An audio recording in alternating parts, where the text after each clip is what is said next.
नमस्कार, जय श्रीमन नारायण मित्रों। स्वागत है हमारी इस नई वीडियो में। आज के इस वीडियो में चर्चा करेंगे एकादशी और मकर संक्रांति। एकादशी पर रामू दुबे जी का प्रश्न आया हुआ है कि यदि कोई ब्राह्मण काला तिल दान लेने से इनकार करे, मना करे तो क्या करें। दूसरा प्रश्न एक मैया जी का है अंबेडकर नगर से।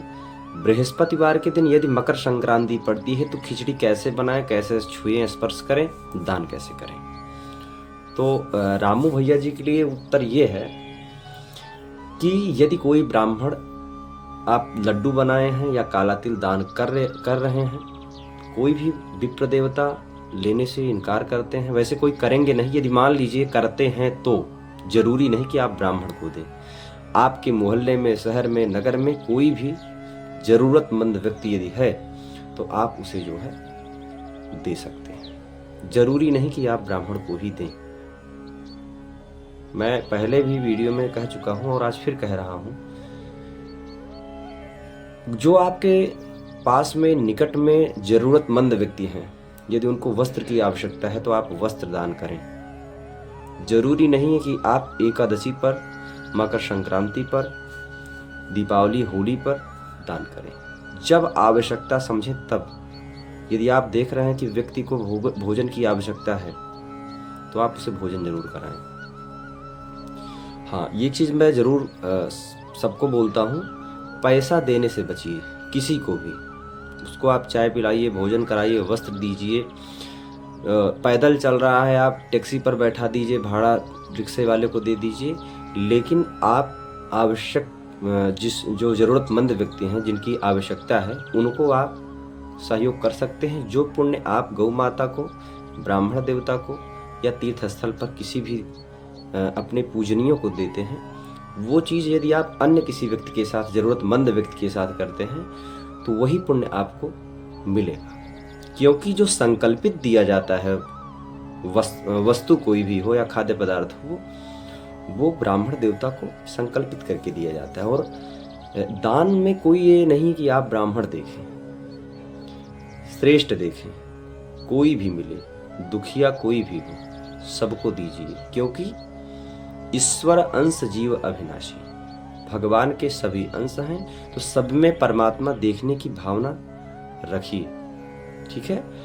तो भैया रामू भैया जी से यही निवेदन है कि यदि आपको कोई ब्राह्मण देवता मिले, यदि वो स्वीकार करें तो दीजिए, नहीं तो लड्डू बना करके काले तिल का गौ माता को खिलाएं उस दिन, मकर संक्रांति के दिन। दूसरे दिन, उसके एक दिन पूर्व एकादशी है, उस दिन भी।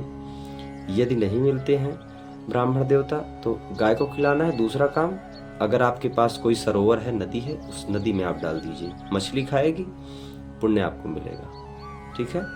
तो इस प्रकार भी आप दान कर सकते हैं, किसी प्रकार की चिंता नहीं है। दूसरी चीज, दूसरा उत्तर माता जी के लिए, मकर संक्रांति में खिचड़ी कैसे बनाएं बृहस्पतिवार के दिन। ये एक लोक रीति है, वैदिक रीति नहीं है। वेद रीति कहीं नहीं लिखा, हमने नहीं पाया। हो सकता लिखा हो, क्योंकि मैं सर्वज्ञ हूं नहीं कि मैं सारे शास्त्र, पुराण, ग्रंथ को पढ़ लिया और मैं तुरंत आपको बता सकता, लेकिन लिखा सुना कहीं अभी तक हमने पाया नहीं। हो सकता कहीं लिखा हो, लेकिन मुझे जहां तक पता है कि ये लोक रीति है, ऐसा मानते हैं। जैसे बृहस्पतिवार के दिन छौर कर्म नहीं होना चाहिए, बाल नहीं कटवाना चाहिए, दाढ़ी नहीं बनानी चाहिए, ऐसा कहते हैं। लेकिन केशांत जब होता है, यानी कि मुंडन संस्कार जब होता है, उसमें बृहस्पतिवार दिन देते हैं। तो तिथि जब अच्छी मिल रही हो, समय अच्छा मिल रहा हो, तो उसमें जो है कोई दोष नहीं होता है। तो पर्व दिनों में कोई किसी भी प्रकार का दोष खिचड़ी बनाने में या खिचड़ी दान करने में या खिचड़ी छूने में नहीं है।